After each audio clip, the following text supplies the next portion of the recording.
4. Sweet to the core.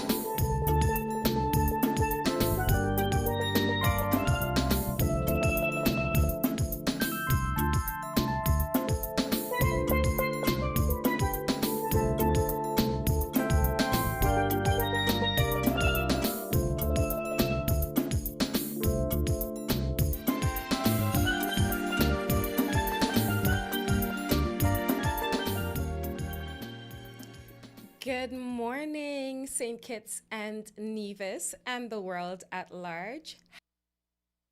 Welcome to Inside the News here at winnfm 98.9 FM. The program is, of course, sponsored by TDC and Caribbery. Thank you so much to our gracious sponsors. I'm your host, Elsie Harry, and I know this is a name that you haven't heard in quite a long time. And that is because I previously worked here as a broadcast journalist in the year 2018. And thereafter, I came in and I hosted a few programs. And then I left the Federation. But I'm back. And of course, I'm very happy to be back here at WinFM. And so today I will be taking you through a conversation about Budget 2026. I want to hear from you what you think about this year, the budget for next year. But also, I'll give you my thoughts about it as well. You know, as citizens, we have to pay attention to the budget because it is our money that is being spent.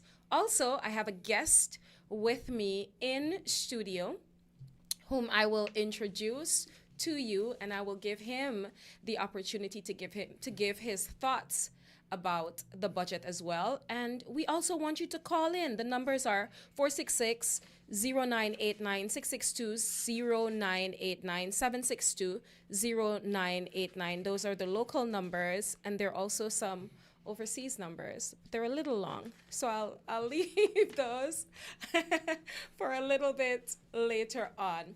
And so before we get into the program, let me tell you a little bit about myself, if you're curious, and for those who do not know me. I'm an international relations specialist and also an urban and rural planner who specializes in community development. And as I said before, I did a stint as a broadcast journalist here in St. Kitts, and I also did a stint as a television host over in Guyana. So let's get into today's program.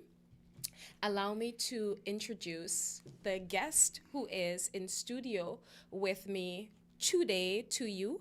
His name is Mr. Edinburgh,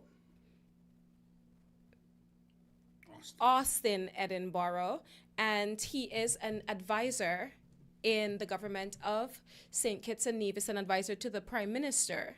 Am I correct? And you can tell us exactly what specifically is your area of advisory to the Prime Minister. So, Mr. Austin Edinburgh, thank you so much for joining us. Can you raise up the microphone a little bit? Oh, it's fine? I should leave it. Okay. Yes. All right. Well, good morning. Let me begin by saying, yes, my name is Austin Edinburgh, and I'm an advisor in the Prime Minister's office. However, I like to make things extremely clear before I begin to speak. I was not invited as the advisor to the Prime Minister's office, even though you can't separate them. Correct. I understand. So most of what I would say, it would not be a government's message, because Correct. I was not sent here on assignment by the government.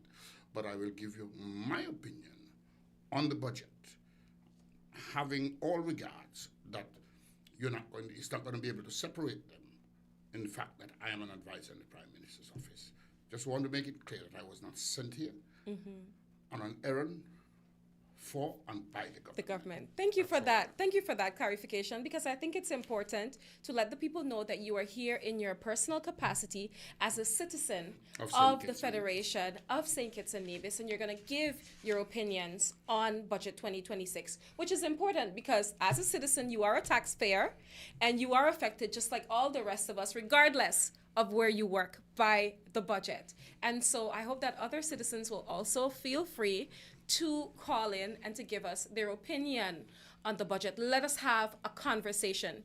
We also invited persons from various political parties on St. Kitts and on Nevis, not the MPs, because we've been listening to them for copious amounts of hours deliver their budget speeches. So we invited other people from the political parties to come in and to talk about the budget. Unfortunately, they were not able to make it. Maybe because it's VAT Day, Mr. Edinburgh. Maybe, but here's the difference with me.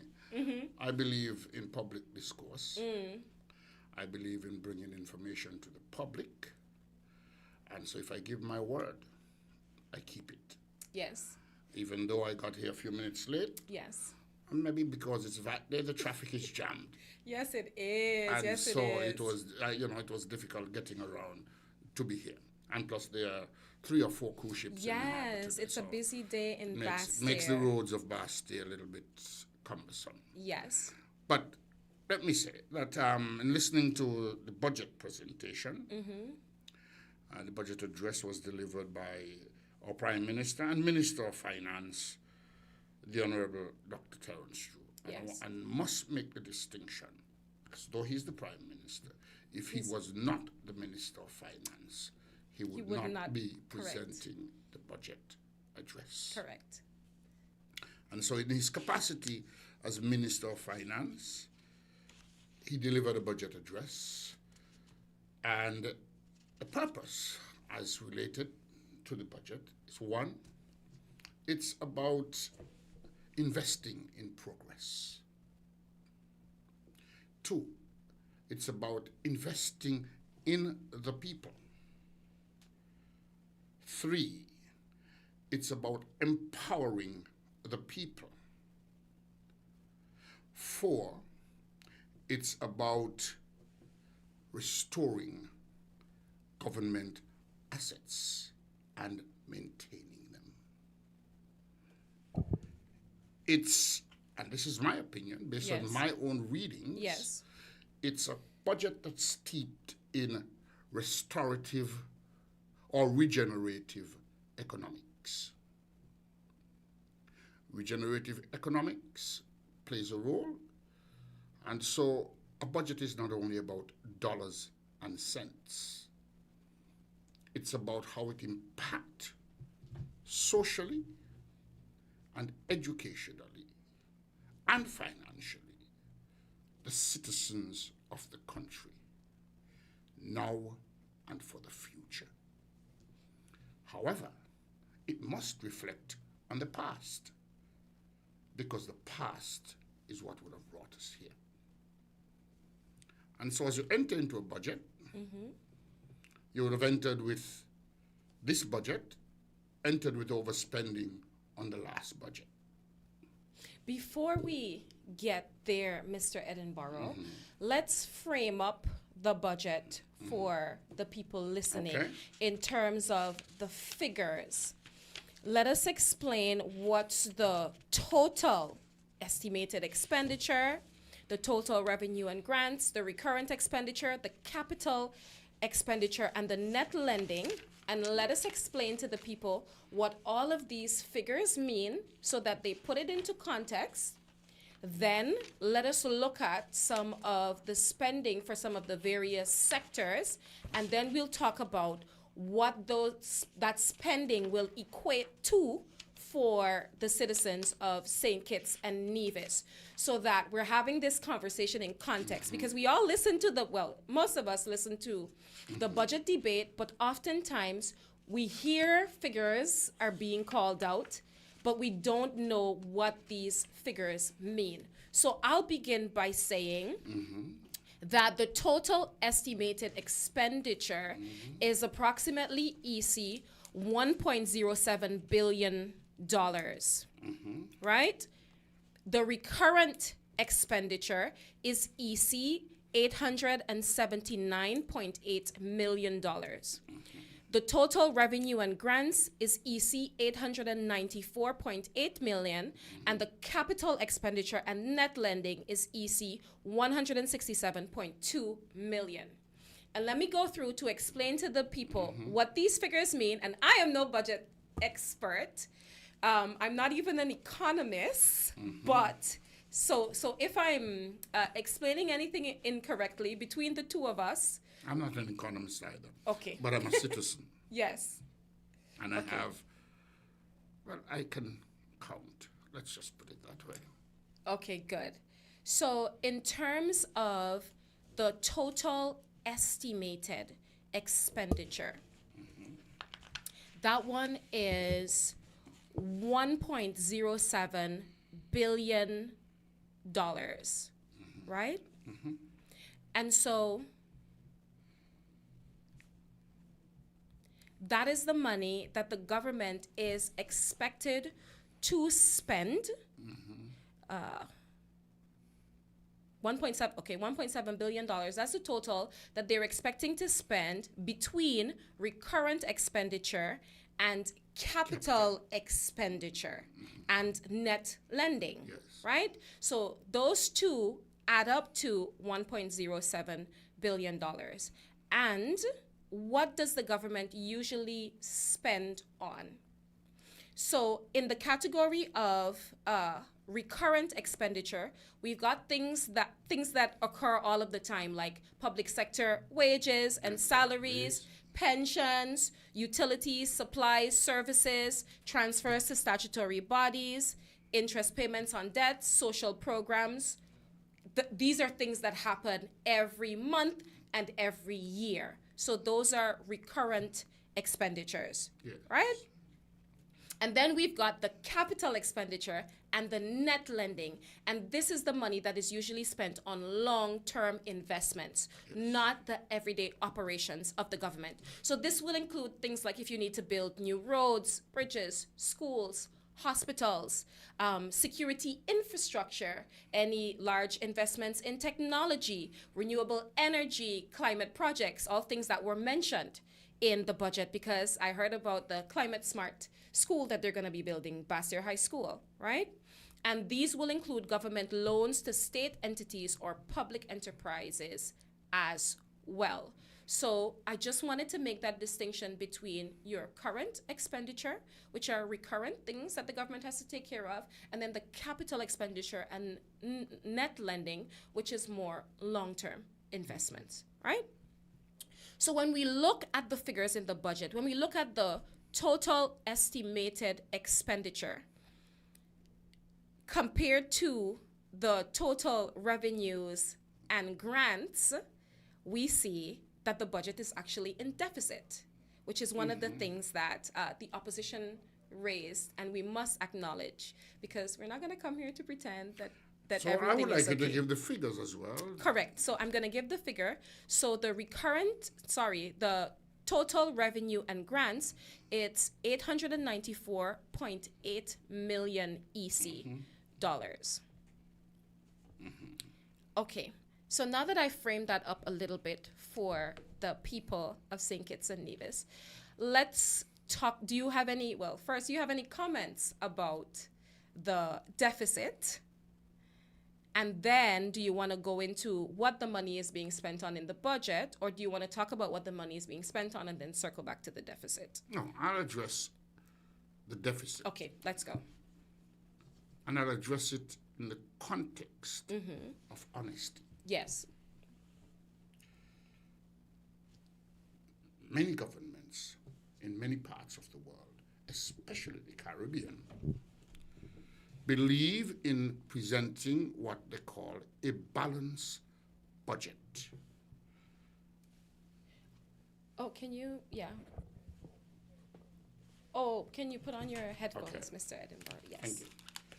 So I was saying that most Caribbean countries, and all over the world too, like to present what they call a balanced budget, even though they know that at the next budget, you will hear that they had to use special warrants to get monies that were not budgeted for to do things that are necessary.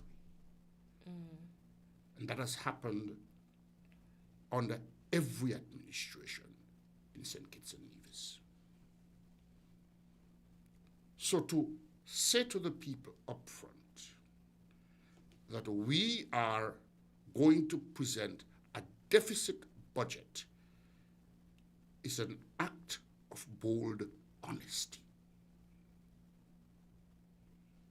It is something politicians don't like to do because it can cause political kickback. But I also believe fiercely in honesty. So rather than presenting a balanced budget where the revenue and the recurrent spending balance each other, or even the revenue outweighs the spending a little bit more, they've come forward and said, okay, this is the money that we need to do the things that we'd like to do for the next how much ever years, for the next 1 year actually, 2026. Yes, 1 year, yes. For the next year. And so we're being honest with you by saying the amount of money we are estimated to make is not enough to cover this budget. So we have to take a little bit more to cover those things that we want to do, correct? It says a lot. It says a little more as well. It says to you that we could find a way to tax you to cover the expenses. But at this time, we are prepared not to introduce any new taxes. It says that as well. Because that's one of the things that government has the latitude to do when they're preparing a budget. And it is introducing And that new is taxes to raise revenue. To raise guys. revenue. So let us not overlook that as well. And what about those who will say, well, why shouldn't the government just tighten their belt? Why don't they spend more prudently, given the fact that this is what they're projected to make, knowing full well that it is government that has the capacity to raise resources for the country? They have all the productive factors at their disposal to raise the revenue. And the revenue they're expected to raise, it's $894.8 million. So what about those who think that if you are not able to raise more revenue, then don't spend more than you're able to raise? That could be something that is said and done. And so I would give you an example with a historical context. When this administration came into office, and I'll go to health, it met a fleet of ambulances that had outlived their book and operation life. Ambulances that within 3 months after the administration took place were breaking down either with patients or at patients' door.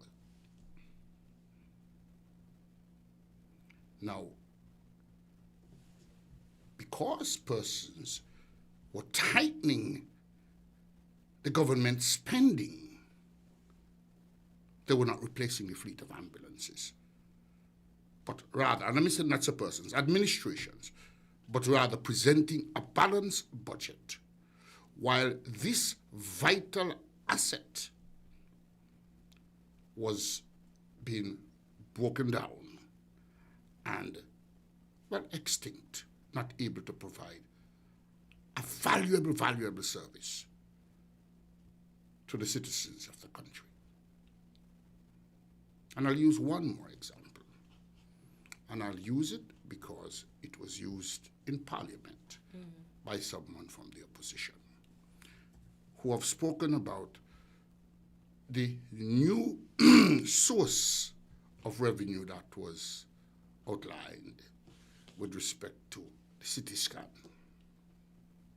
and went on to say that it's a fee that poor people will have to pay.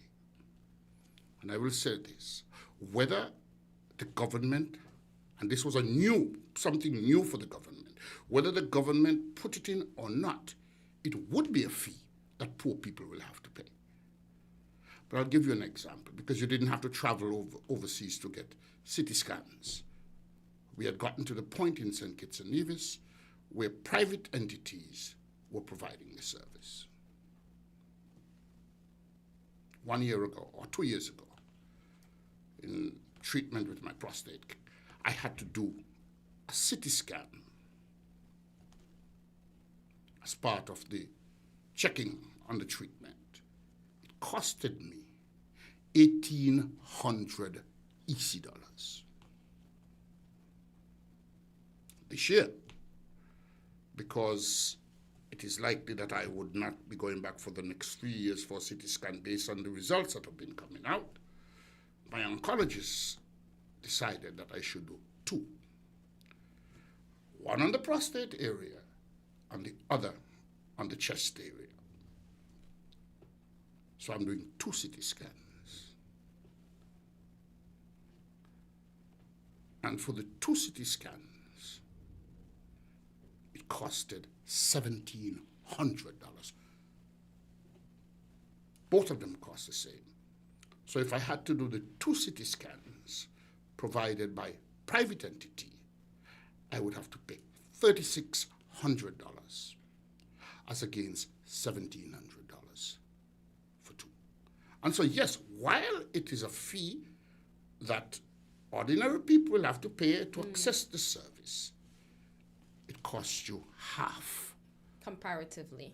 And so that investment,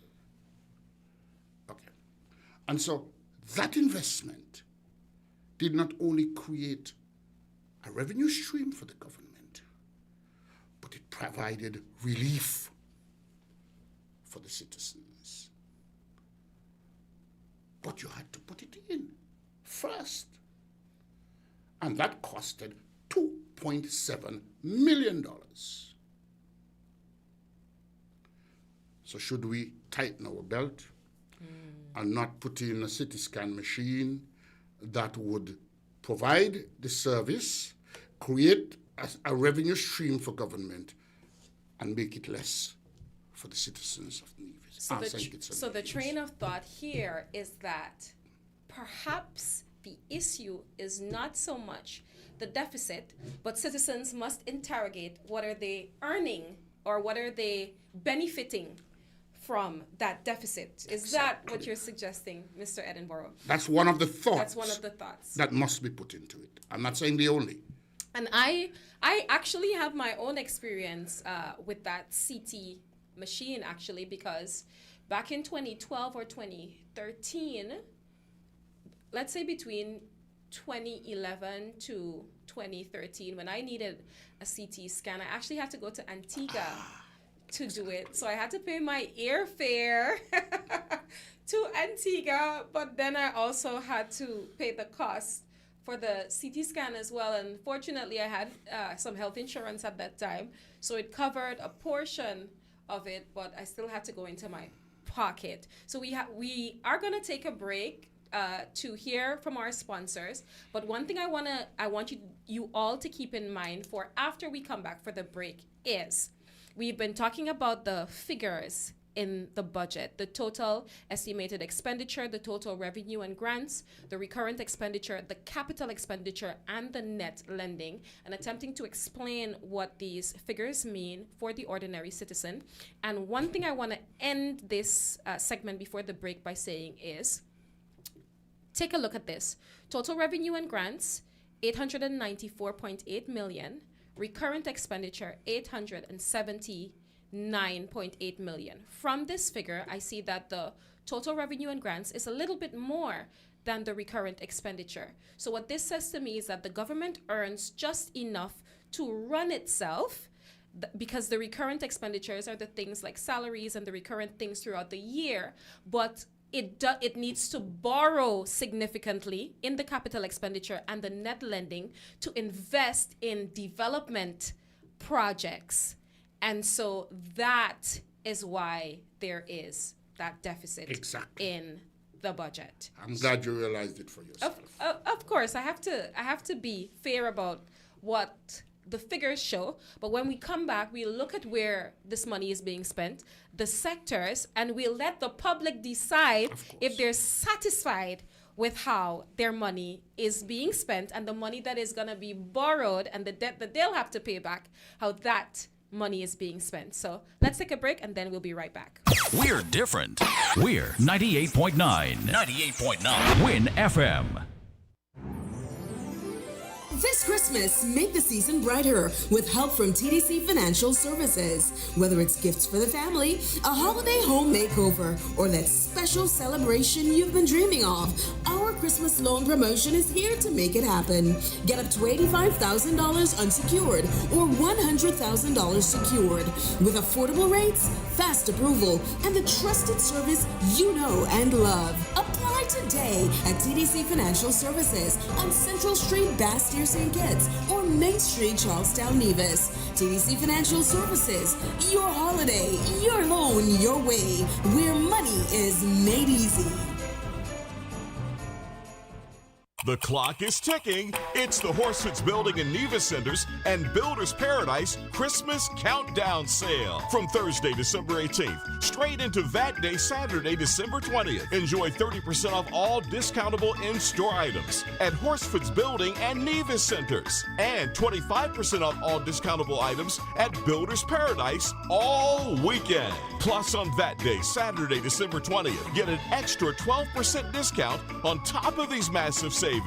Don't wait. The holidays are almost here and time is running out. To save big before Christmas Day, it's the Christmas VAT Day Weekend Countdown Sale. Built with us at Horsford's Building and Nevis Centers. And enjoy everyday low prices at Builders Paradise. Don't throw those bottles away. Turn them into money today. Vitamalt bottles equal cash in your pocket. It's super easy. Just take those empty Vitamalt bottles to any Cara Brewery distribution truck or any drinks depot in St. Kitts and Nevis. We're keeping our beautiful Twin Island paradise clean. Vitamalt bottles equal cash back. Keep it clean. Keep it green. Vitamalt bottle returns. Your bottles, your cash, your island. People make the world go.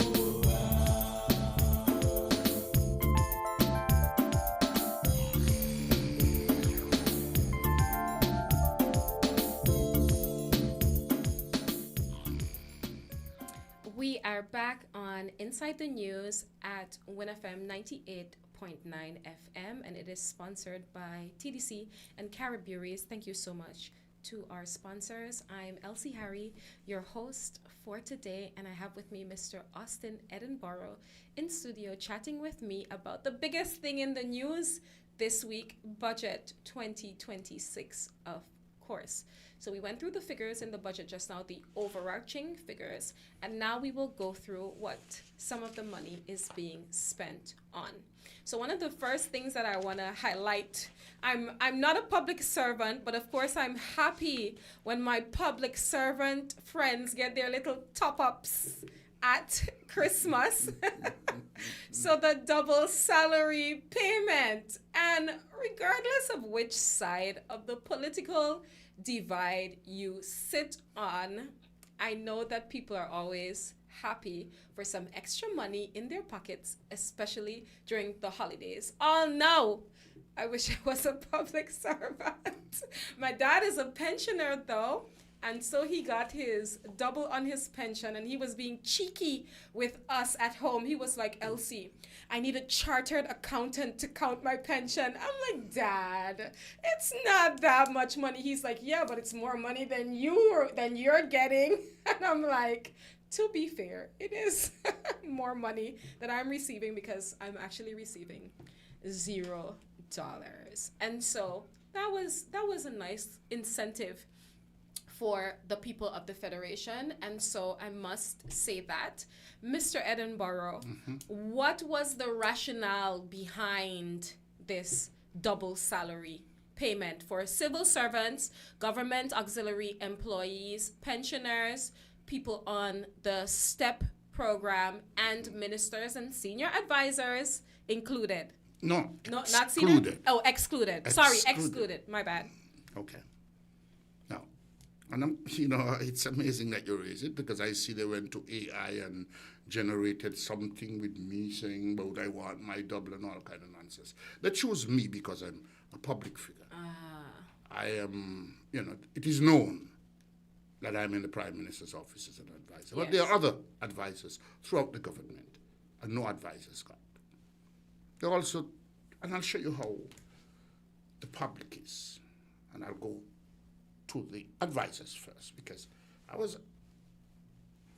was accosted saying that the Prime Minister is sending a message that the advisors are not working and he's not satisfied. Hold on. Knowing that they made this thing on Facebook or, on the internet about me, I'm going to say that nobody forced this administration to pay a double. It is something that was thoroughly discussed, taking into account the state of the economy and the availability of funds. But the Prime Minister and Minister of Finance didn't just leave it at that. Persons like me who are advisors was asked to gauge what is in the public. How do they feel? Because they're politicians, and that will drive their decisions as well. And I'm proud to say that part of the options, one of the options that was in my little contribution to it, was that ministers and advisors do not receive it. Why? Because there is need to look at your spending if you are going to have to present to the people of this country that there is going to be overspending on what we are going to be receiving. I believe that with ministers and advisors not being involved, if you're going to give it to one civil servant, you have to give it to all. So this has nothing to do with scale of salary. You had to include the civil servants because I could tell you they worked hard. You had to include those government workers who are called auxiliary workers. Correct. Because they are now, thanks to this government, part of the establishment. And so the two categories of government employers that do not fall into that are advisors and ministers of government. And so it is not your salary scale or whether you performed or not, because all of us did. It is the categories that you can exclude without dissecting. Because if you had said senior civil servants will not get it, but that's extremely unfair because they would have contributed to the functioning of the junior employees. And so once you were going to pay civil servants, you would have to pay everybody that's a civil servant. And so, it doesn't bother me because I know. But interestingly, the day after or 2 days after, I went to a favorite store of mine where I have some friends who keep throwing things at me, including bonuses over the time that I go there. And what I found to be interesting, and I realize you alluded to it, is one of the persons in this said, no, he shouldn't have just give the people a double salary. He should have, whatever money, he should have divided and put it in Social Security and give everybody $2,000. Now, here's it. government saw the need to look after its employees. Employees in the private sector get their bonuses as well, and don't think we don't know. But here is somebody who got their bonus, and I don't think Private sector employees, please call in and let us know if you got your bonuses. and I don't think it is because they wanted to be, awful to civil servants. It's because they were thinking about, I would like something too. But here they are saying, Yes, we are watching jealously. cut back on what you give them so I could get something. I don't believe in that. I don't believe in that. And also, the state must incentivize its workers. Must. Because often the state loses its workers to the private sector because the private sector has had a history of incentivizing its workforce. Now, the fact that ministers and senior advisors All advisors. Okay, sorry. Minister and all advisors are excluded makes sense to me, and that is acceptable to me because it says to me that the people who are elected and appointed to serve the people of the Federation are taking one for the team. Exactly. And I'm proud to do that. And, it's the first time in the history that a double salary is paid and the ministers don't get it. Wow, it's the first time in the history.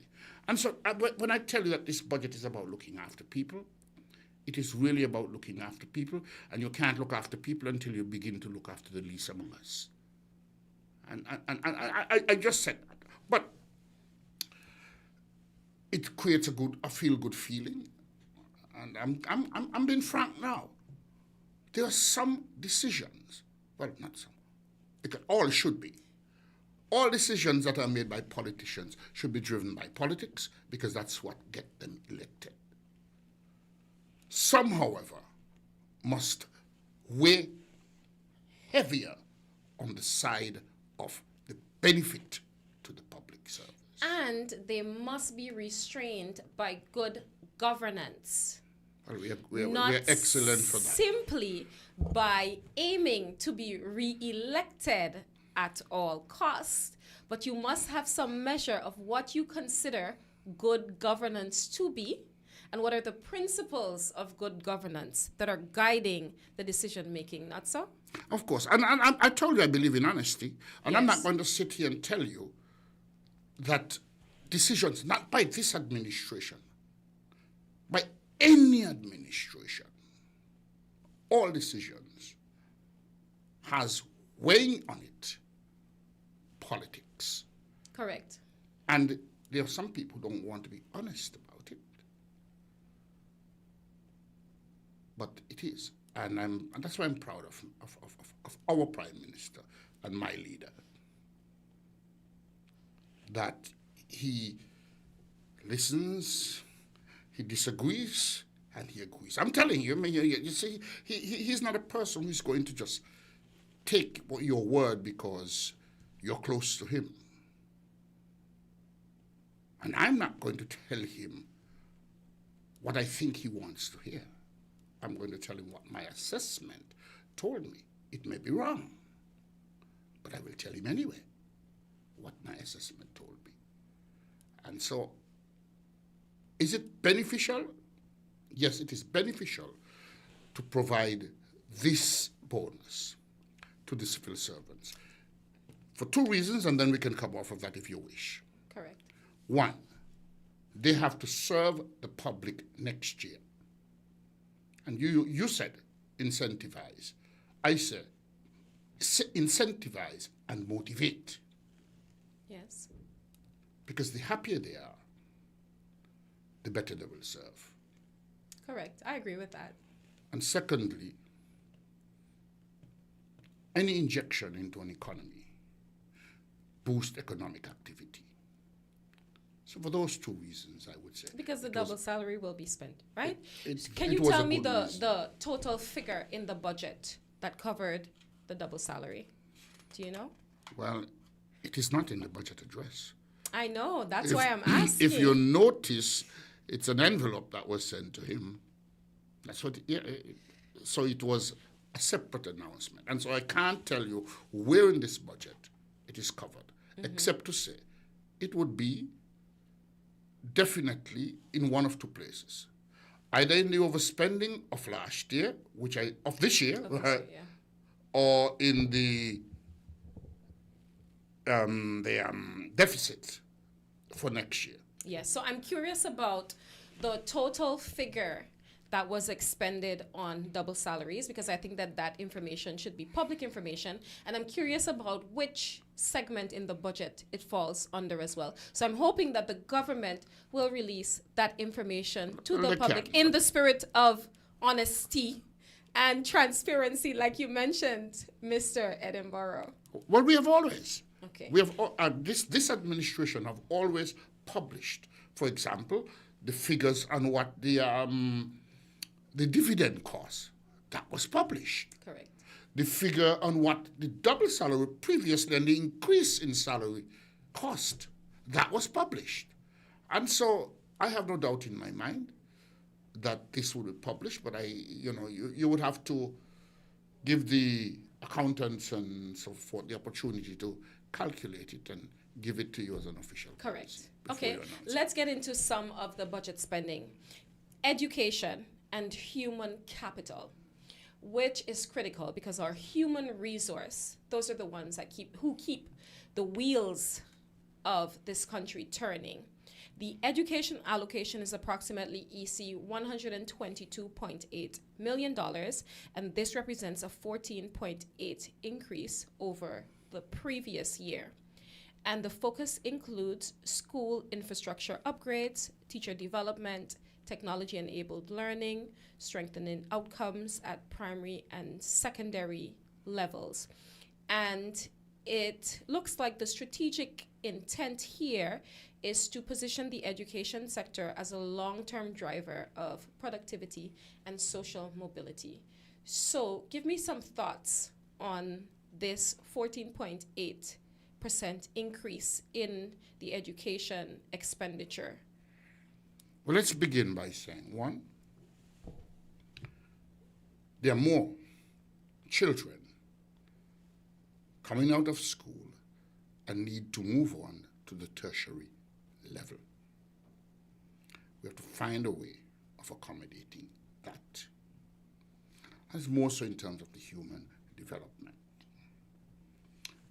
But there's changes in technology. And to deliver those changes in technology, those changes in technology to our students cost more because we have no control over the cost of the software. So that is going to require more funds. Should we not do it?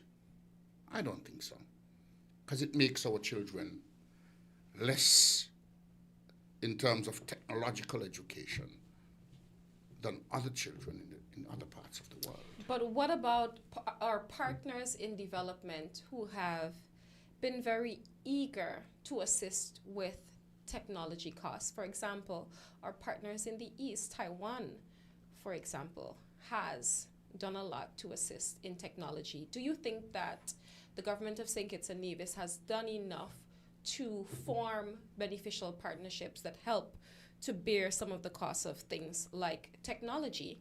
And based on the spending that has occurred over the years for technology, do we have enough technological advancement to show for it to warrant more money being allocated in that area?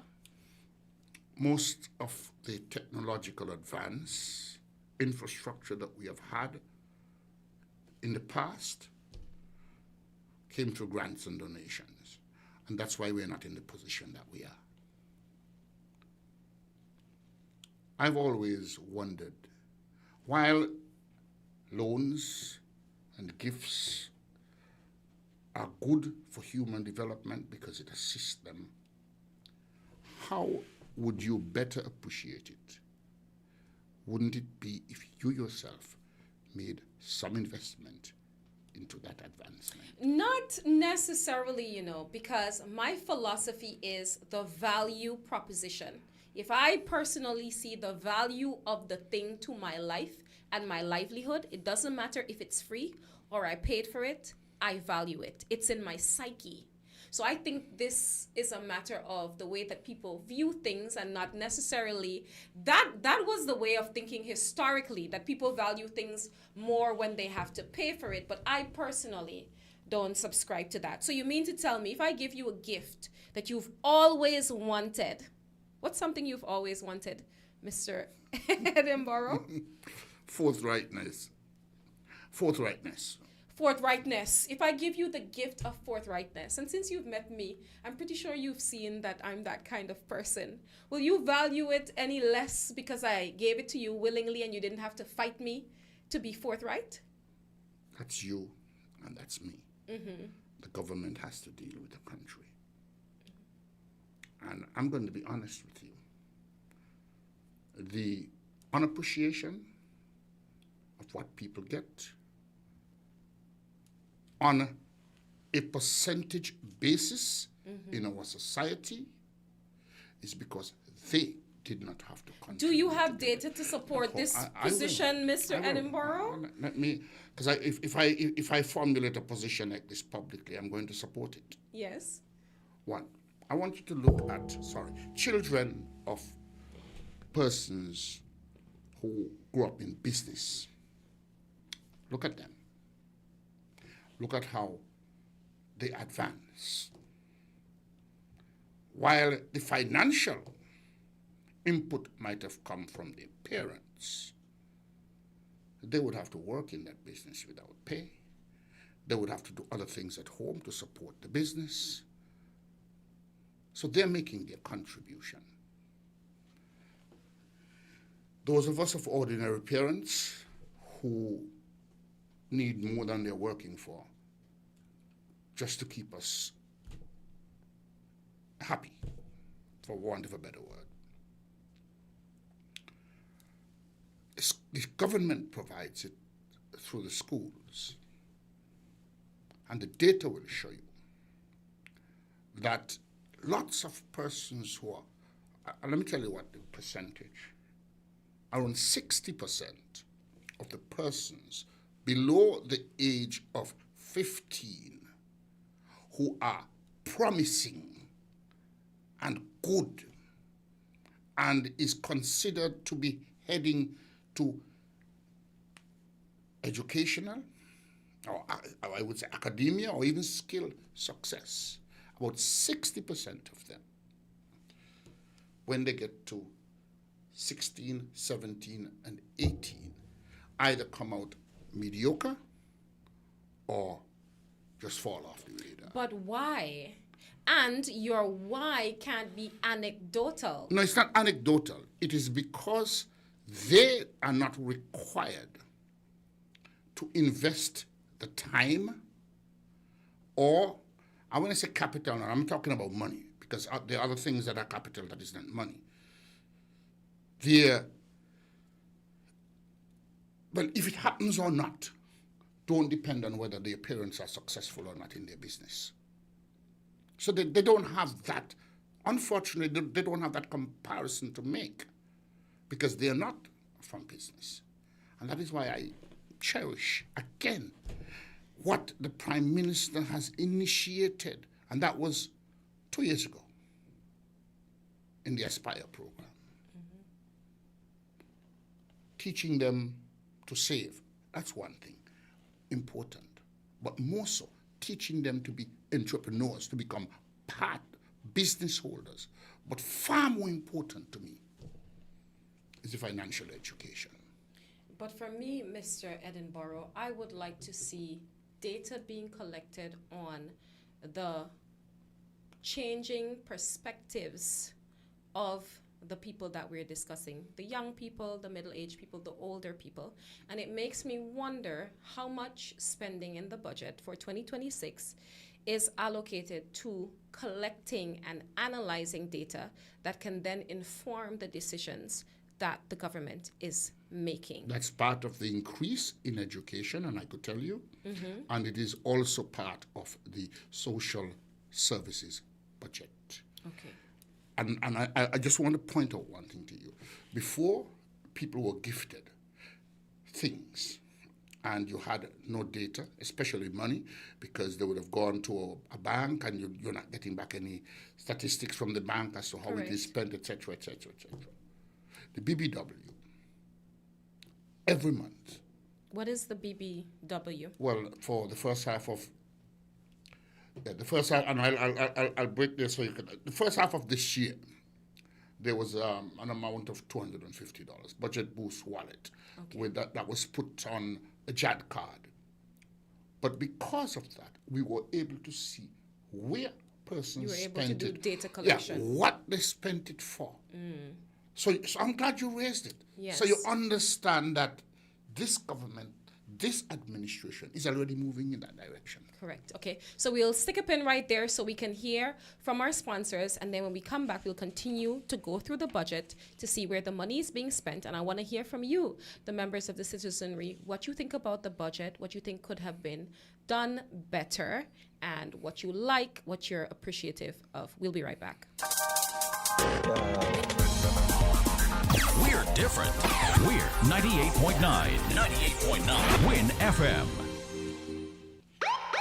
Don't throw those bottles away. Turn them into money today. Vitamalt bottles equal cash in your pocket. It's super easy. Just take those empty Vitamalt bottles to any Cara Brewery distribution truck or any drinks depot in St. Kitts and Nevis. We're keeping our beautiful Twin Island paradise clean. Vitamalt bottles equal cash back. Keep it clean, keep it green. Vitamalt bottle returns. Your bottles, your cash, your island. All right, thank you, but I don't This think... is it. The last day, last chance to save big at Horsford's Building and Nevis Centers and Builders Paradise. For one day only.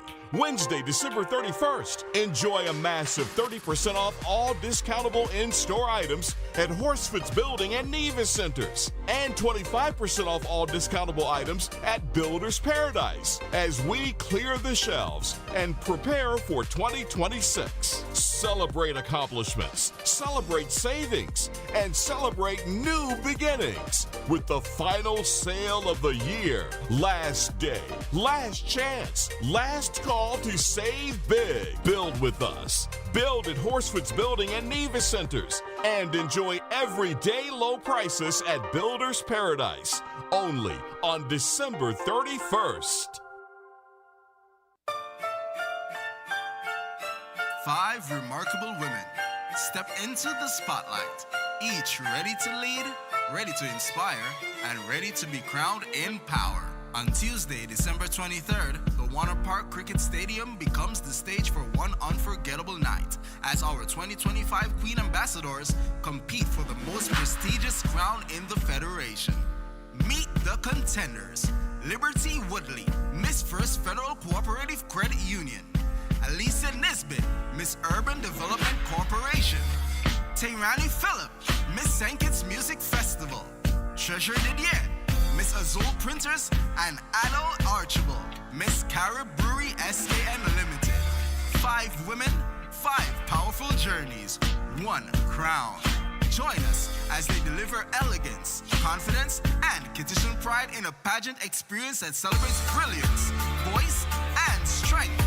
The Miss St. Kitts and Nevis Queen Pageant, crowned in power, on Tuesday, December 23rd at Warner Park Cricket Stadium. Tickets available at skncarnival.com. Sugar Mass 54, sweet to the core. People make the world go We are back with Inside the News. I'm Elsie Harry, your host for today, and my guest is Mr. Austin Edinburgh. And of course, we are talking about St. Kitts and Nevis Budget 2026. And we are going through the budget to tell you about some of the spending that is going to be taking place in the new year, but specifically the areas that the money is being spent in. And of course, we're having a lot of conversations that have originated with budget spending, but generally you're talking about how money is spent in everyday life and what kind of benefit the citizens reap from that spending. So we will talk now about health care, health and well-being.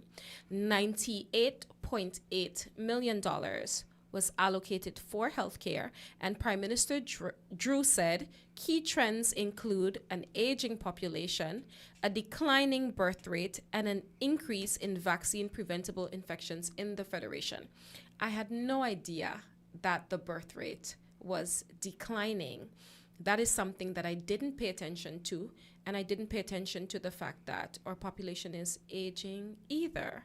I always thought that the birth rates in the Federation were just okay, but now that I think about it, I didn't make any children as yet, and I'm 33 years old.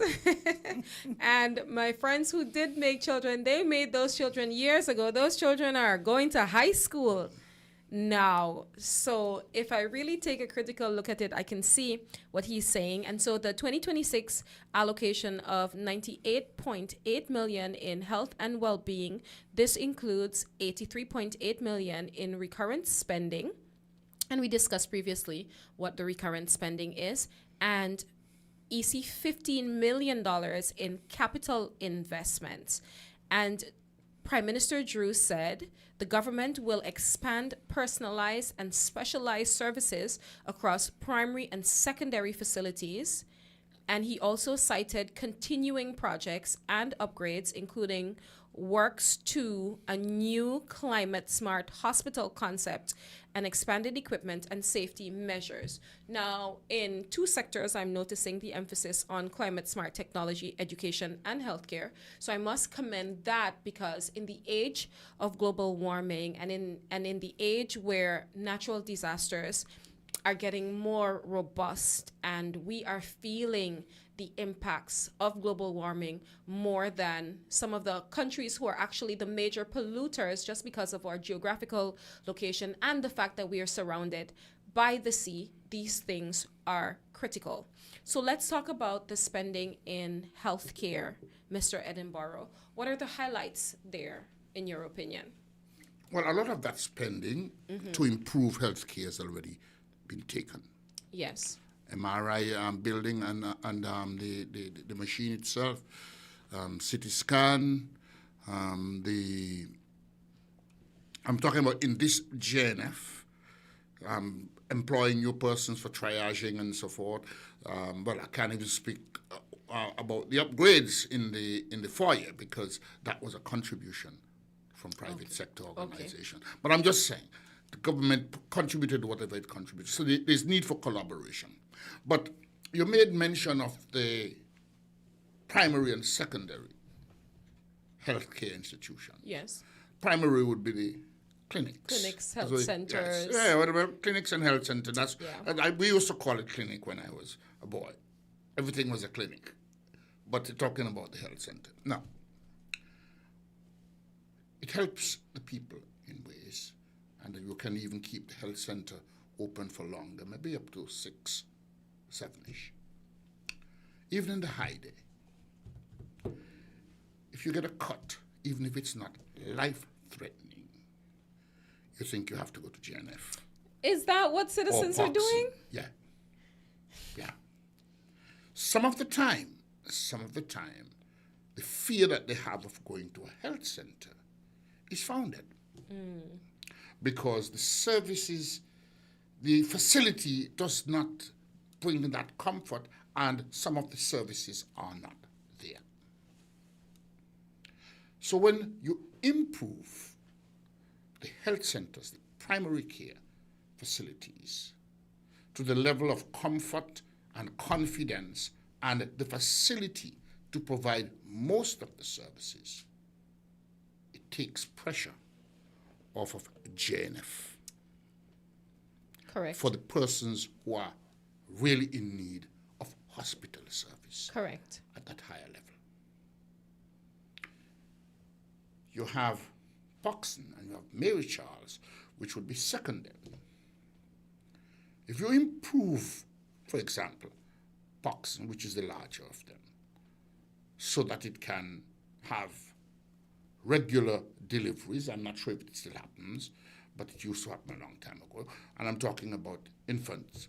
Yes. So if you have regular maternity services and not emergency, if you have where they have a section that can truly evaluate you, well, they evaluate you now, but have the facility to provide you with what you may need, and that is not putting you on the ward, but have a nice emergency section where you have emergency care.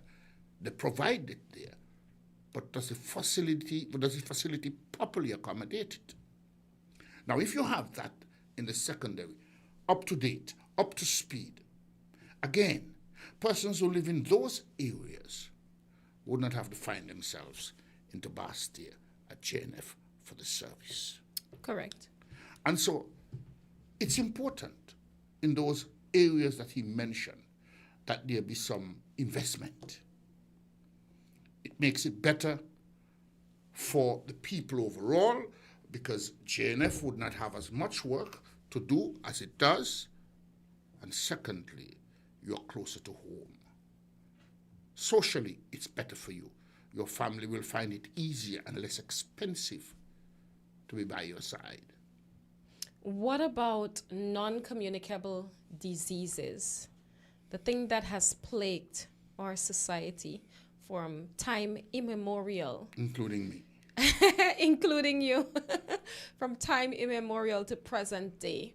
What are some of the measures that the government is taking to improve on that? Because we know that a lot of the people who go to the hospital, it's to seek treatment for non-communicable diseases, for diabetes, hypertension, and all of the things that come from that, all of the complications that they experience as a result of those underlying factors. So while we're improving the care in the primary and some of the secondary facilities, what is being done about that?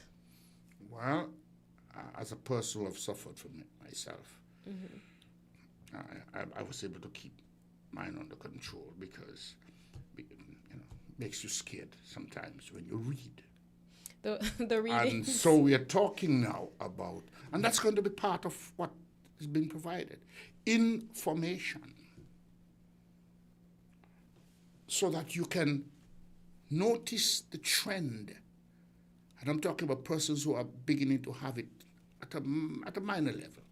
You can, if you go to one of the health centers and your blood pressure is checked, and well, it should be 120. So why is it 130?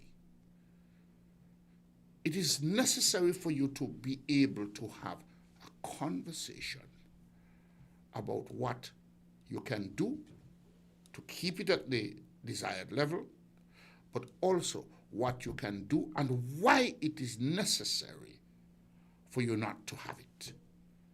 Because of the possibility of stroke, the possibility of death through heart attacks, the possibility of not being able to work as long or as effective as you would like to. It affects productivity. It certainly does. And so these are the little things that you would not think that is in the budget, the expenditures that are there, because you will see popping up, and I would say a stepping up as well. More information to our population about the benefits of either keeping under control those non-communicable diseases because they might be hereditary, or the secondary, like you get blood pressure because you just wouldn't stop eating salt. Correct. Prevention. Exactly. Or because it's not in your family, but you develop that. But when you develop that, that's part of your DNA that you're going to be passing on, Correct. To the next generation. So these expenses are necessary, not only for us today, but for our future generations. And what about access to healthy food? What about food production in the Federation? I noticed that the boat still comes to bring food on specific days, and I remember that happening from since I was a little girl, and I'm now 33 years old. Have we not moved past that as yet? How have we not figured out how to become food secure as yet, self-sufficient in the food sector? Let's talk about agriculture. The allocation for agriculture is EC $21.3 million. EC 14.6 million is recurrent, and EC 6.7 million is capital. That's a very small capital investment in agriculture compared to the other sectors, actually. And these are directed towards climate smart research, soil and water conservation. And water conservation is a big issue here in the Federation because we have been experiencing water shortages, disease management, and crop and livestock diversification.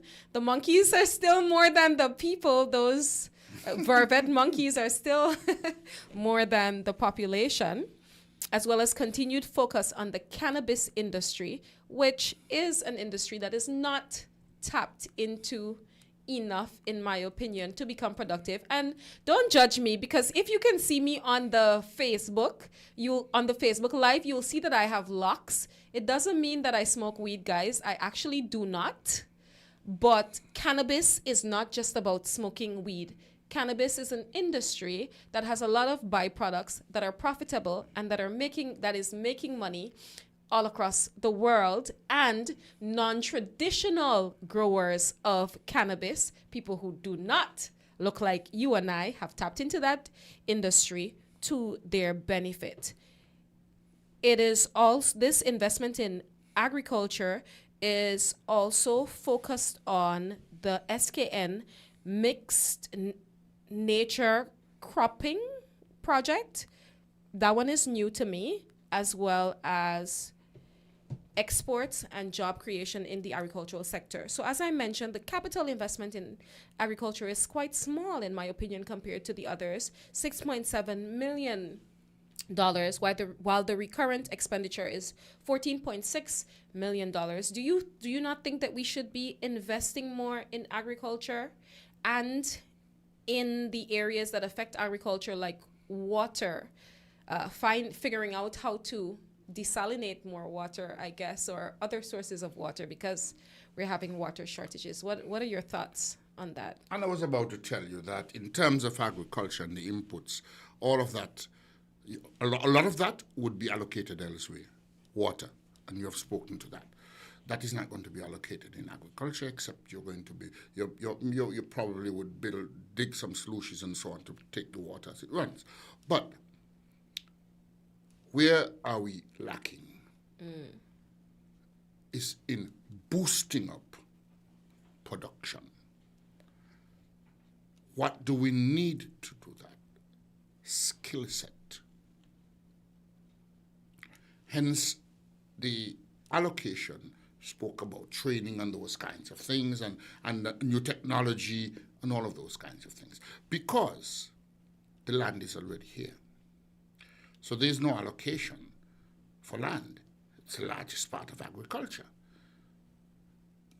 What you may not know is that more lands are made available, but that will not show in the budget because there's no cost to it. Okay.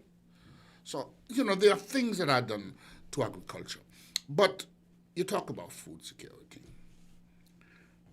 And I'm part of another committee, the Cost of Living Task Force. And let me just say, one of the things that in our discussion that came forcefully to the fore is eating habit.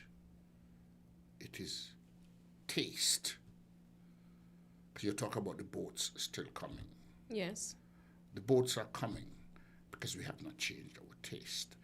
And I will say this, you can tell me how much it has changed in Guyana, but I could speak about the windwards, which I know. Yes.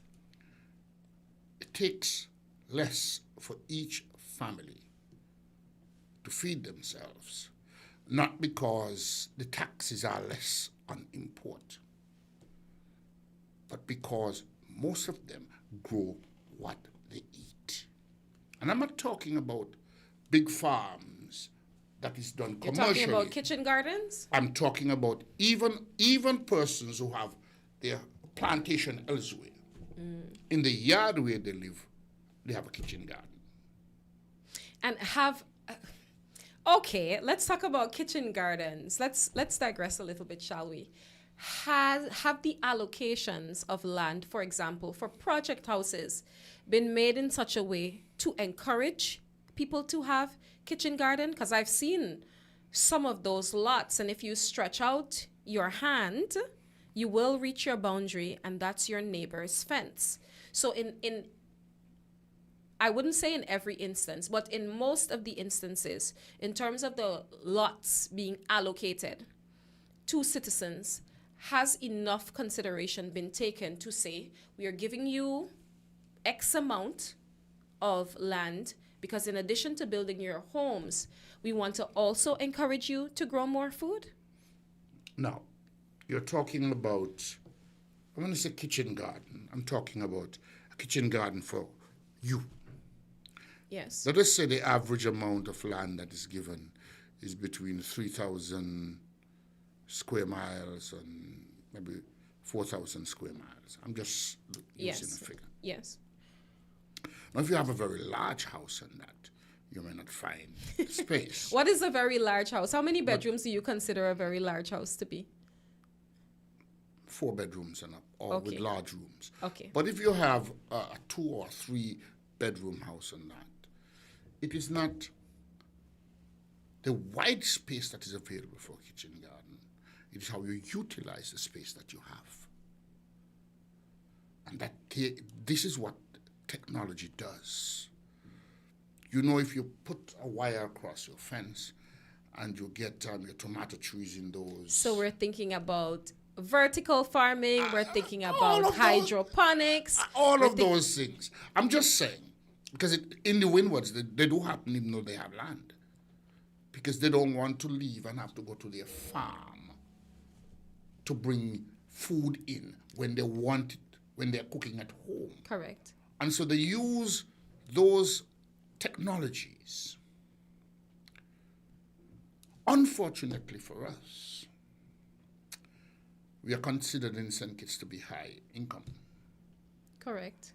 And so we can't get grants. Certain grants, they say we are above that level. Correct. That is correct. However, because we are considered to be high income, it means that we have enough money to meet our basic needs, and food is a basic need. And so the messaging of the government also has to be to encourage more citizens to grow their own food, to promote more training programs where citizens can learn about these innovative ways of growing food on a small surface area, for example. And the land in St. Kitts is particularly fertile. So I think I'm a little bit shocked that more people are not growing food in the Federation, but I'm also shocked that the government's messaging is not more geared towards growing more food. I feel like I should wake up in the morning and hear government ads playing from the Ministry of Agriculture saying, did you know that you can grow food in plastic bottles? These water bottles that you buy, because we're always buying water, right?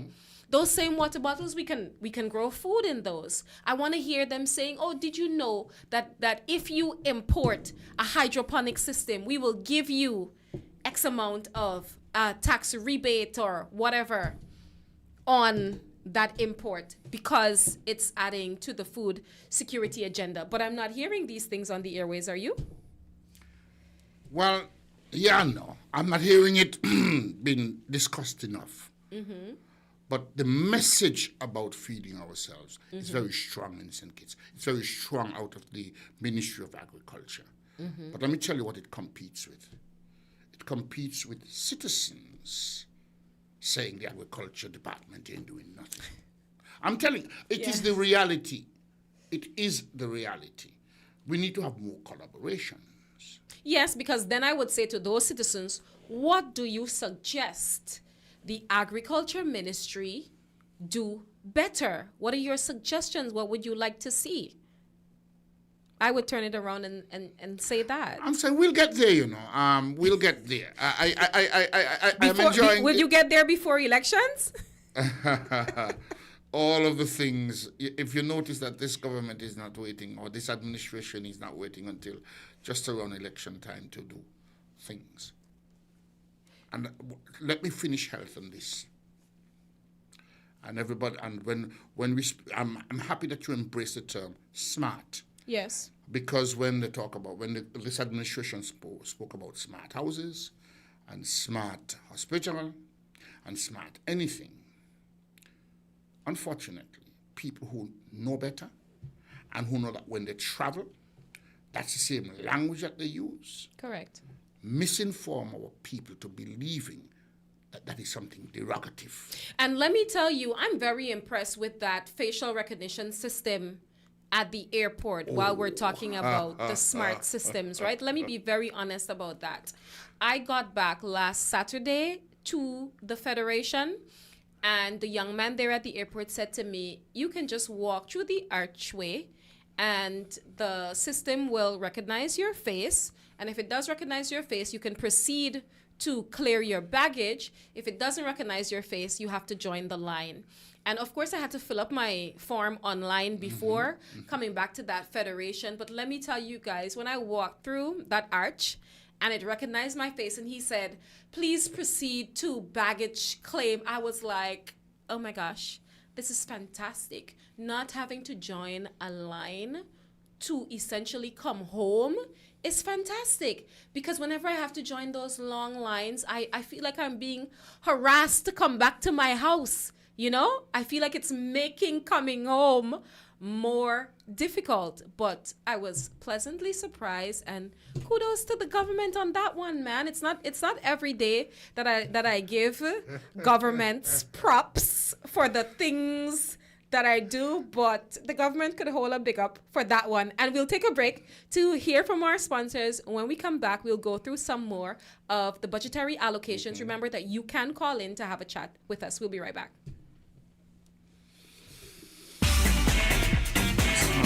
Found the Sound 98.9 FM.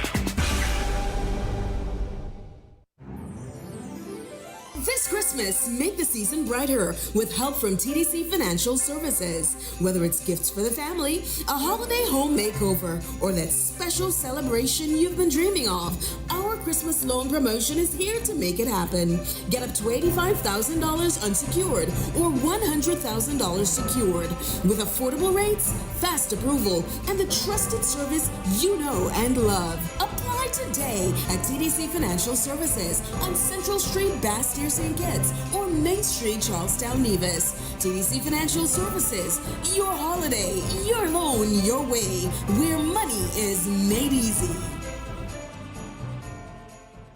The clock is ticking. It's the Horsford's Building and Nevis Centers and Builders Paradise Christmas Countdown Sale. From Thursday, December 18th, straight into VAT Day, Saturday, December 20th. Enjoy 30% off all discountable in-store items at Horsford's Building and Nevis Centers. And 25% off all discountable items at Builders Paradise all weekend. Plus, on VAT Day, Saturday, December 20th, get an extra 12% discount on top of these massive savings.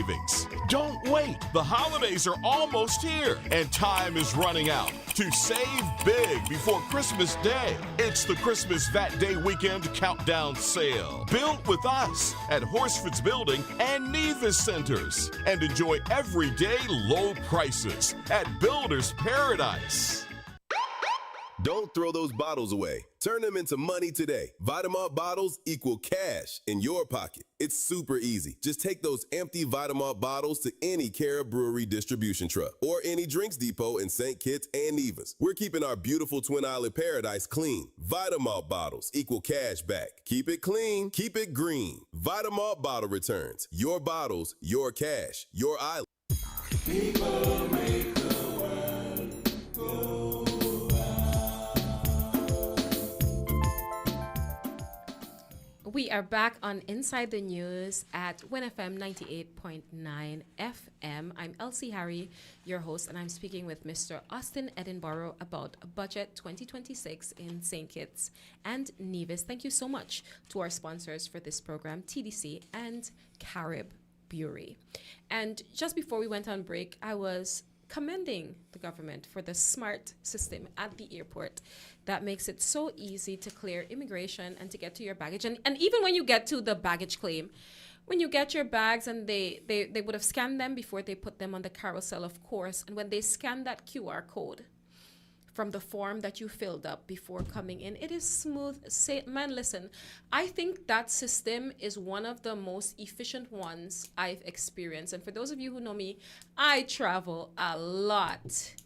In this year alone, I've been to France, I've been to China twice, I've been to Panama, I've been to the Netherlands, I've been to Jamaica, and I came home here to St. Kitts, and I've been to Guyana, of course. Oh, let me stick a pin because we have a caller. Caller, you are live on Inside the News. Thank you for joining us.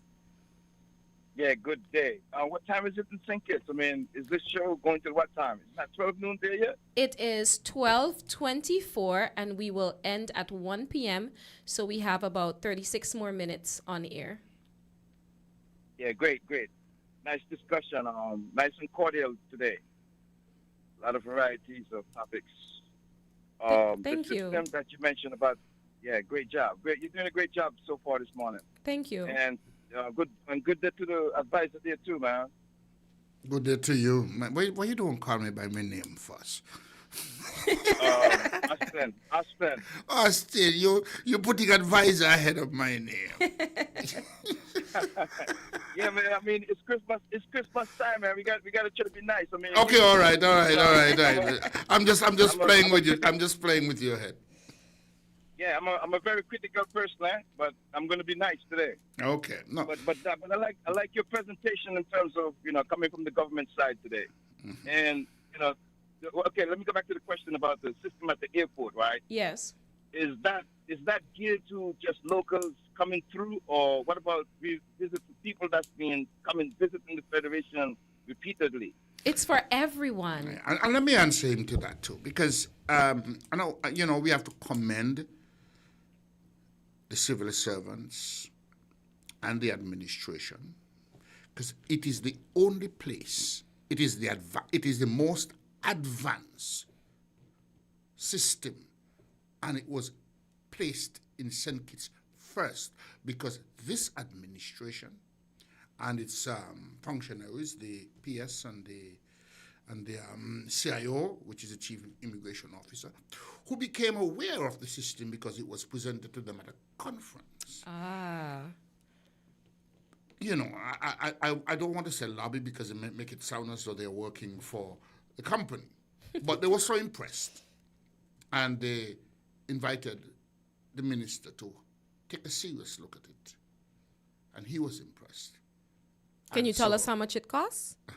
Well, I mean, we're talking about budget. No. The costing and everything would be put out. Okay. I can tell you that you will. I got a question when you will hear about it, but it's for everybody. It's for every person.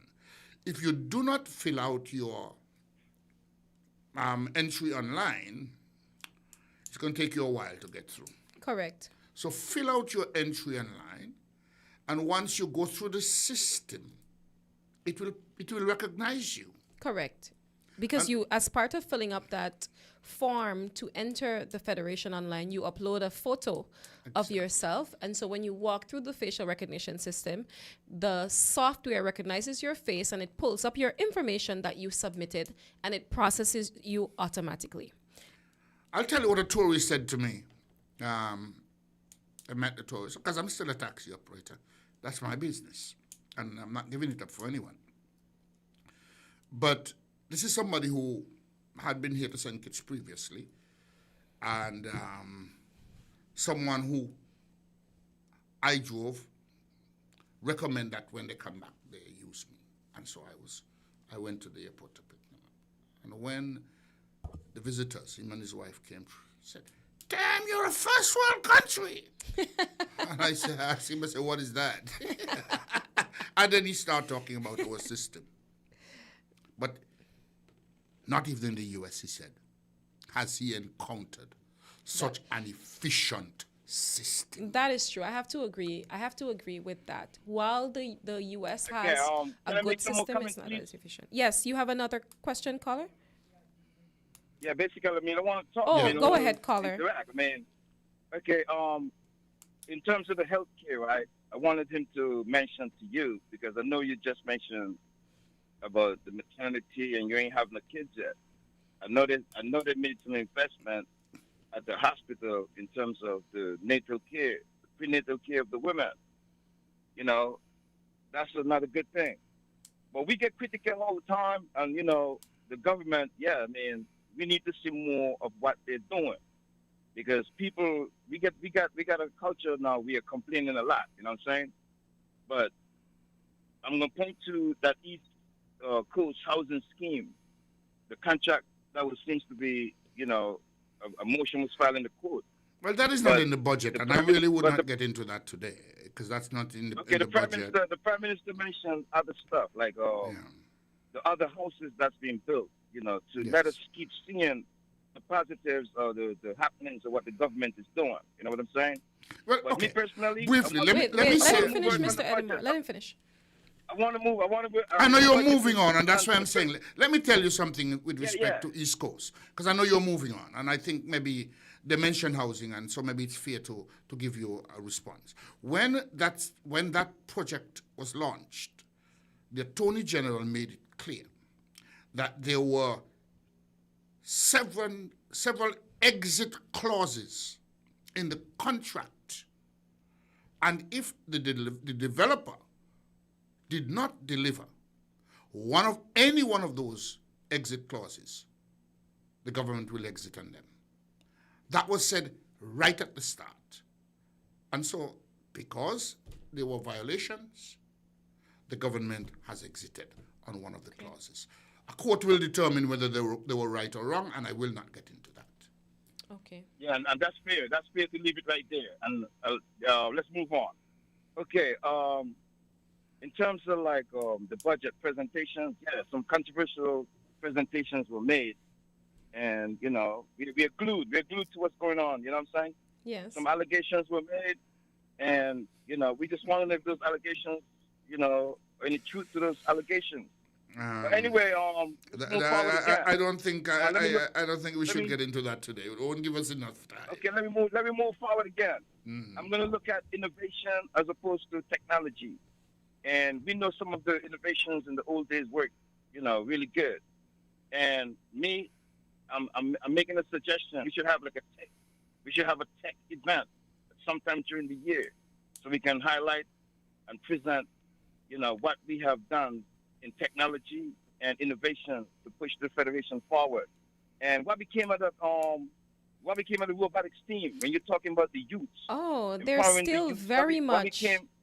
Of the Robotics Federation. They're flying. Yeah, they're flying high. They're flying high. The tech event that I'm proposing to bring forward, we should have the robotics team lead the way on that. You know what I'm saying? Truly, you don't have to suggest it. You don't have to suggest it. You know, if you, just in case you're not aware, when we went to one of those World Trade Fairs, they were involved with the St. Kitts Nevis team. They had their own booth. They got the most visitors. I think it was in Taiwan.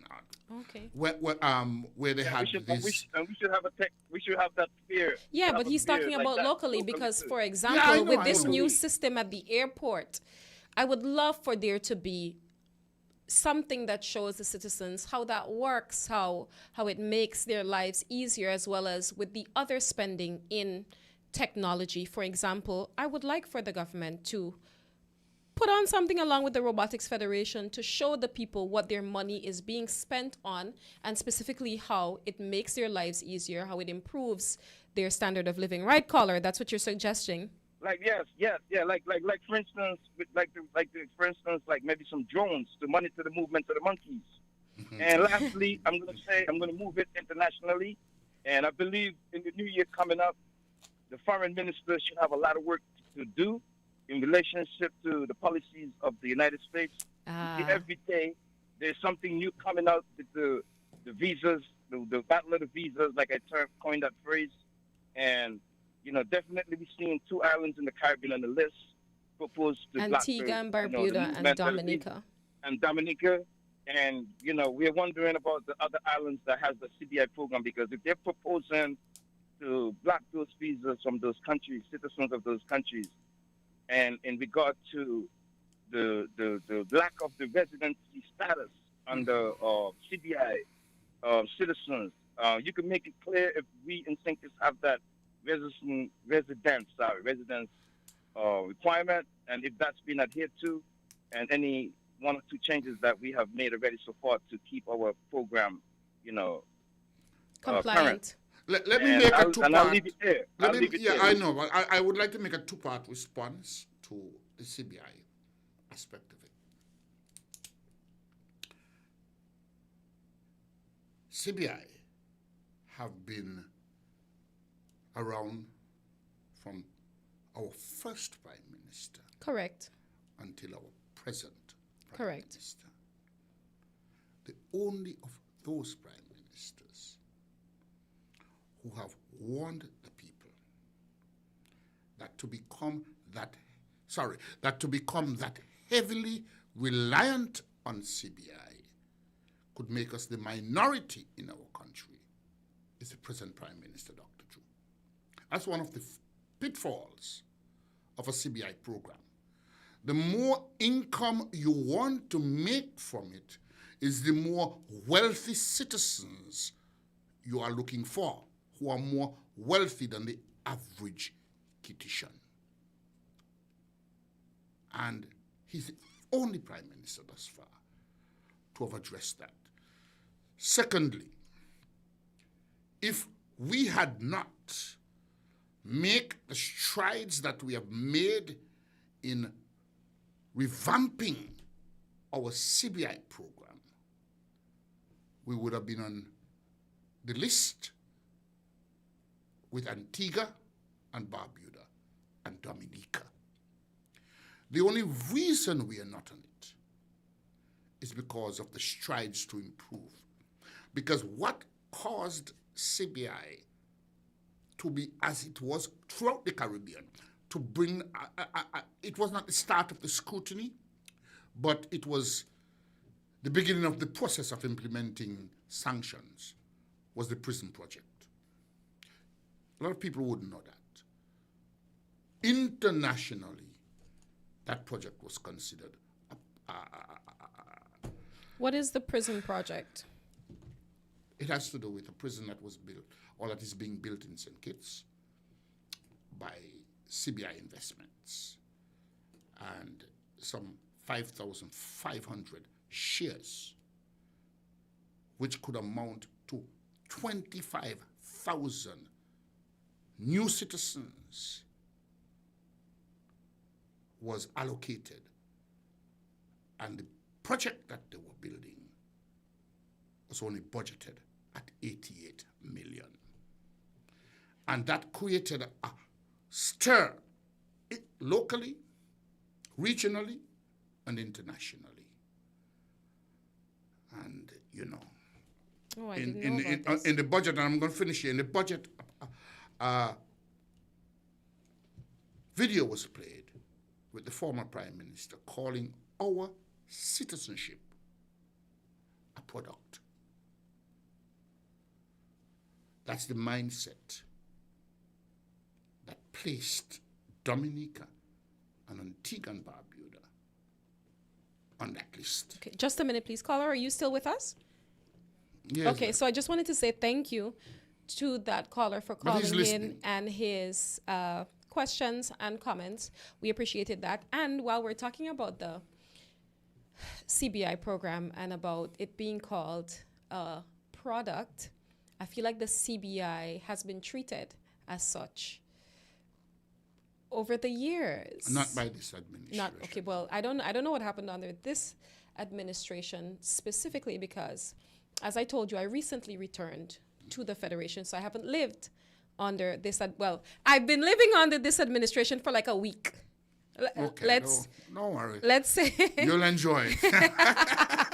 Even if Let's it's say only for the week, you will enjoy it. let's say I've been living under this administration for a week, but prior to that, I've been in the federation since I was 6 years old. Right? And so I was here when the issues with the CBI program caused the federation to lose their visa-free access to Canada, for example. I was here during that. Well, I may have added, and I will still say now, that was not the reason. Because the person who they were saying caused the stir was also a citizen of Canada. But when you start a journey on one passport, if you change it midway, the system flags you. A lot of people were not saying that Ragadam, I think his name was, but he was also a citizen of Canada. And if they felt that way about him, then they would have taken away his citizenship. Okay. So we have to digress here.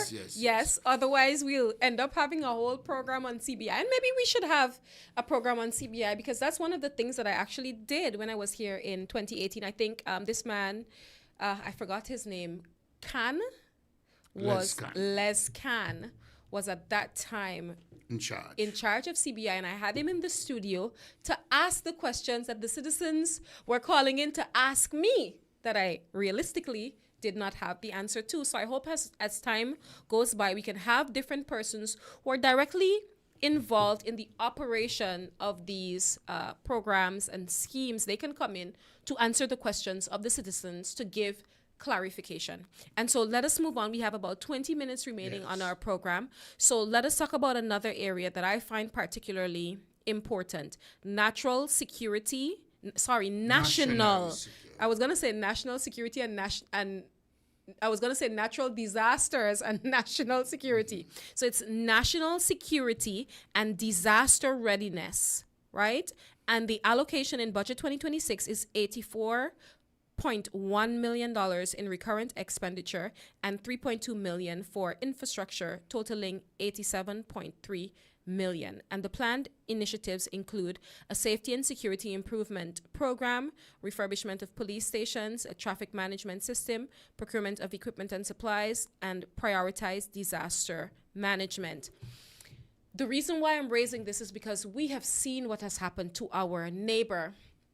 Well, not our immediate neighbor, but our Caribbean neighbor, Jamaica, as a result of Hurricane Melissa. And the Federation of St. Kitts and Nevis has been spared over recent years from the full brunt of hurricanes.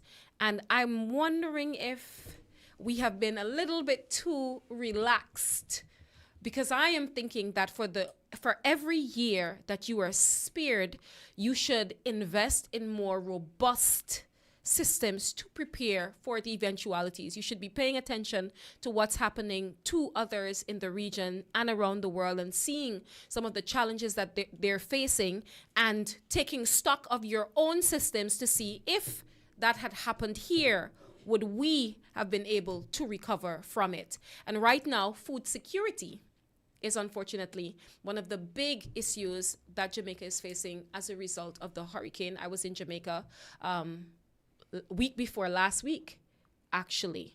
And so I experienced for myself how expensive food is now, like ridiculously expensive, and how the physical damage that was done to the island and the amount of people that have been displaced. And I'm wondering, what are some of the interventions that are being made in disaster preparedness in the Federation that are accounted for in budget 2026? Because we do not know, realistically, what the next hurricane season will bring. I have a good memory when it comes to hurricanes. And it's unfortunate that Jamaicans did not. Because 2 years, or either 2 or 1, and I think it might be 2, before Lenny, it was not Lenny, Hugo, devastated St. Kitts. Gilbert did the same thing to Jamaica. Right, you're speaking about what you... Yes, I do know about that. So I'm just saying, that happened. But Jamaica has not even had a brush since Gilbert until now. I'll tell you about St. Kitts and Nevis. In 10 years, between 1989 and 1999, we had 13 storms. I think it was either 3 or 4, no, 6 of those storms reached the level of hurricane. And 3 of the 6 were category 3, 4, and almost 5. Guys, I have to believe what he says because I was born in 1992, huh? So I have to defer. I'm just saying that memory has Yes. never left me. Yes. And so when the Prime Minister, and again, let me talk about the hospital, because I was talking about the term climate. Yes. Smart or smart. When they use the term smart, it takes into consideration technology. Correct. And the things that technology can do, like what you referred to, facial recognition. Correct. Makes it very easy. It also takes into consideration being built to withstand severe hurricanes. That's why they use the term climate smart as well. And it is built in a manner that will assist in curtailing the warming of the climate. Okay. Those are the 3 main reasons why you will hear the term smart ahead of anything. But early in the new year, because everything is in place for the start, a hospital that will cost $200 million US, which is 540 million EC dollars, would begin.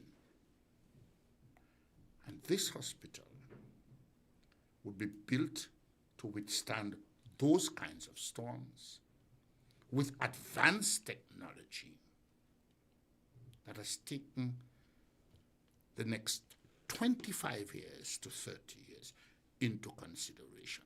Now, people will, the technologies will, the technicians will tell you 40 to 50. But we don't have control over everything. So I know for a fact that within the next 25 to 30 years, once the maintenance is proper, we should have nothing to worry about. Okay. And so that is an investment into the future. That is why you'll find that expenses in a budget go up by, in capital spending, they go up astronomically sometimes. But the benefit of those investments go far beyond. And what about, okay, so that's for public facilities that the government has control over. What about the homes of the ordinary citizens? Both the homes that have already been, homes that have already been built, because most of our society, especially on this part of the island, is already built up, right? So while we can change the way that we're building the new homes, how do we ensure that the existing homes are able to withstand the effects of natural disasters like hurricanes? Maintenance and improvements.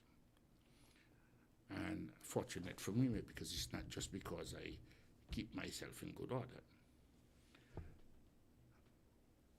Well, Hugo, I was in my family home with my mother. And if I did not know what to do in hurricanes, we would have lost our roof. I saw the then, or the former Prime Minister, Labour Prime Minister, because Dr. Simmons was the Prime Minister in '89. But I saw the then leader of the opposition, Dr. Douglas, because we neighbors. I saw his roof, which was in better condition than ours, lifted off. And let me tell you why. It comes back to education. When a hurricane is raging, it builds up pressure like a pressure cooker in your house. So persons could take this information now. You go on the side where the breeze is not coming from, and you open a window. It releases the pressure. So the pressure has somewhere else to go other than up. When the wind stops completely, it means that the eye of the storm, close that window and keep all the others closed until you know where the wind is coming from. And when you know where the wind is coming from, you go on the other side of the wind again and you open another window. It releases the pressure. So with that kind of knowledge and with maintenance and improvement, we can have our houses maintained. If I still see old wooden houses Standing firm. that's because they breathe, because it's wood. Yes. So they breathe. But I would love to see the government take an approach of having a team assess the houses in the Federation to see which ones are structurally sound in accordance with disaster preparedness. I would love to see surveys being done and producing data on in which areas, which villages the people, their homes are more structurally sound, what building techniques they use, what maintenance strategies they have been using to make their homes more sound, and what other people can do to get themselves up to that standard so that you are providing the people with the information that they need to get themselves in order. Because realistically, the government can't go and fix everybody's house. But what the government can do is help people to understand what they can do to secure themselves. What do you think?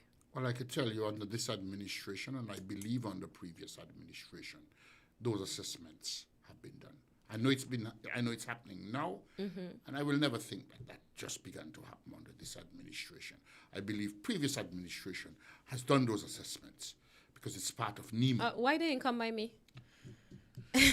Maybe they look at your house and they feel it is sound. But the thing is, though, I'm an urban and rural planner, right? So these things are of importance to me on a day-to-day basis. These are the things that keep me up at night. I'll tell you, though, where there is a little falling short, the dissemination of the information. There we go. I don't think there is a system yet in place to properly disseminate that there information. We go. But it is done. Okay. Well, good. So we need to get that information to the citizens so that it can be useful, because that information will make no sense if it stays in databases, right? So we have about 9 more minutes left on the program. Thank you so much again to our sponsors, TDC and Cariburi. As we wrap up this budget discussion, I'm going to give you about 5 minutes. I'll give you 5 minutes, and well, no, I'll have to give you 3 minutes, and I'll take 2 minutes. That's okay. to give me your final thoughts on the budget. Well, like I said, and it goes right back to where I started, the budget is an investment in progress. It's an investment in the people. progress. There can't be progress without people. It's an investment into government infrastructure, replacing and also bringing new infrastructure to help the people to improve their lives. Water. Until this administration, no government had tapped other sources for water. Yes, we had the Marriott as part of the contract, putting in a desalination plant. But that was not a government project. And so these things will help you to live a better life. Healthcare, the continuation, and I spoke about the hospital. Education, the new Bastia High School will be built in a way to, well, I would think that it might even surpass the Clarence Fitzroy Byrne College in technology, in being able to teach, in making it easier for students to receive training. I have a feeling that when that is done, we are going to have another outcry, because every other community where there is a secondary school is going to want one that deliver the same things. That's one of the things, But I believe that, well, unfortunately, a lot of the returns from any budget, especially where it's heavy on capital investment, you don't see the returns right away. Correct. It's long-term investment. Exactly. It's a budget rooted in honesty, where the government said, hey, we are going to have to spend more on the capital side. We are going to raise enough for the recurrent expenditure. Correct. We are going to raise enough to take care of running the government. Correct. But we are going to have to borrow for your future, for our future. And I think if we don't appreciate anything else, we should appreciate the honesty in this administration. Because if they didn't do that, then they would have to raise taxes. Thank you so much, Mr. Edinburgh, for your closing thoughts on Budget 2026 and for participating in this conversation with me today. I'm going to ask some questions to the members of civil society that I want you to think about in terms of the budget as you go throughout the week, when you meet and you interact with your MPs and your constituency reps. And I'm going to answer some of these questions as I'm asking them, and those will be my final thoughts on Budget 2026. So number one, does the budget reflect the most urgent needs facing the people right now? I want to know what you guys, civil society, what you think about that. My answer is, in the short term, yes. So the measures such as the double salary, the social support program, those directly impact positively some of the concerns that people have about cost of living, and signals responsiveness on the part of the government to address those immediate needs. But I don't think that there's enough in the budget to address cost of living in the long term. So I would like to have seen more detail about what are the long-term measures to address the cost of living issues that people are facing. Two, who benefits most clearly from this budget? Who do you think are the major beneficiaries from the budget? I think public sector workers, pensioners, households, people who benefit from social programs, alongside youth who are benefiting from investments in education, and the general populace who benefit from healthcare and national security as well. Number three, does the budget move the country closer to having less of a deficit?